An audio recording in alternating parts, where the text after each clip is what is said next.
रुकन असम्बली मलकाजगिरी मायनमपल्ली हनुमंतराव की ज़ेर क़यादत GHMC यापराल के हुदूद में वाक़ 136वीं डिवीज़न में प्रजा दरबार मुनक़्क़द किया। इस मौके पर रुकन असम्बली मायनमपल्ली हनुमंतराव ने तमाम महकमों के ताउन से अहदेदारों के दरमियान अवामी मसाइल के बारे में दरियाफ्त किया। इस मौके पर रुकन असम्बली मायनमपल्ली हनुमंतराव ने कहा कि यापराल के अवाम को चाहिए कि वो उन्हें दरपेश मसाइल को हुकाम और रुकन असम्बली के इल्म में लाएं ताकि उनके मसाइल को जितना मुमकिन हो सके हल किया जा सके। उन्होंने कहा कि अवामी दरबार हुकूमत की इजाजत से मुनक़्क़द किया गया था और इस प्रोग्राम को खास रद्द अमल मिला है। इस तकरीब में मुकामी कॉरपोरेटर और तमाम महकमा जात से ताल्लुक़ रखने वाले अहदेदारों ने शिरकत की।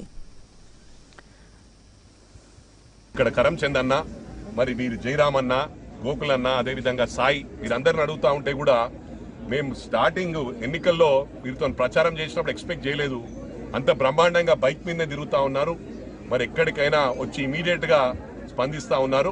మరి వీరు కార్పొరేటర్ అయినాక నేను ఎమ్మెల్యే అయినాక కూడా ఈ రెండు కాలనీస్ లో జేజే నగర్ అదే విధంగా భగత్ సింగ్ నగర్ ఈ రెండు కూడా స్లమ్ ఏరియాస్, ఒక రోడ్డు కూడా సరిగ్గా లేకుండే మరి నేను ఎమ్మెల్యే అయిన తర్వాత మీనా ఉపేందర్ రెడ్డి గారు మా సోదరి మని కార్పొరేటర్ అయిన తర్వాత దాదాపు 1,55 lakhs ఓన్లీ 1,55 lakhs వర్క్ చేశాం।